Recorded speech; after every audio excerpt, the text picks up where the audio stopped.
പീരീഡ്സിനെ കൊണ്ട് പ്രത്യേകിച്ചൊരു ബുദ്ധിമുട്ടുമില്ല. കാരണം ഒരു ദിവസം വളരെ കുറഞ്ഞ അളവിൽ മാത്രമേ മന്ത്ലി പീരീഡ് ആവുന്നുള്ളൂ എന്നൊരു പേഷ്യൻ്റ് വളരെ സമാധാനത്തോടു കൂടി വന്ന് പറയുകയുണ്ടായി. സത്യത്തിൽ നമ്മൾ പീരീഡ്സിൻ്റെ ക്രമക്കേടുകൾ പറയുന്ന കൂട്ടത്തിൽ എല്ലാവരും കൺസേൺ ആവുന്ന ഒരു കാര്യം ഹെവി ആയിട്ട് ഭയങ്കര സിവിയർ ആയിട്ടുള്ള ബ്ലീഡിങ്ങാണ്.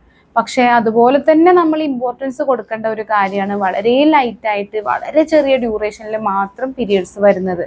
ഇതിന്റെ പോസിബിൾ ആയിട്ടുള്ള കാരണങ്ങൾ എന്ന് പറയുമ്പോൾ ഹോർമോണിന്റെ ഇംബാലൻസുകൾ വരുന്ന സമയത്താണ്.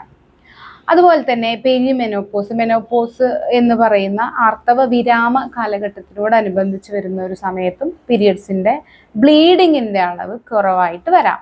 പിന്നെ പെട്ടെന്ന് നമ്മളുടെ വെയിറ്റിൽ ചേഞ്ചസ് വരും. വെയിറ്റ് പെട്ടെന്ന് കൂടുകയോ അല്ലെങ്കിൽ വെയിറ്റ് പെട്ടെന്ന് കുറക്കുകയോ ചെയ്യുന്ന സമയത്ത്, അതുപോലെയാണ് ബർത്ത് കൺട്രോൾ പിൽസ് ഉപയോഗിക്കുന്ന ആളുകളുടെ അവരിലൊക്കെ ഇത്തരത്തിൽ കാണാറുണ്ട്. സോ മെൻസ്ട്രൽ ബ്ലീഡിങ്ങിന്റെ ക്വാണ്ടിറ്റി കുറയുന്നത് അല്ലെങ്കിൽ അതിന്റെ ഡ്യൂറേഷൻ കുറയുന്നത്, വളരെ ലൈറ്റായിട്ട് ബ്ലീഡിങ് ഉണ്ടാവുന്നതൊക്കെ എന്തുകൊണ്ടാണ് എന്ന് ഉറപ്പ് വരുത്തിയിട്ട് നമ്മൾ മുന്നോട്ട് പോകുന്നതാണ് ഏറ്റവും നല്ലത്.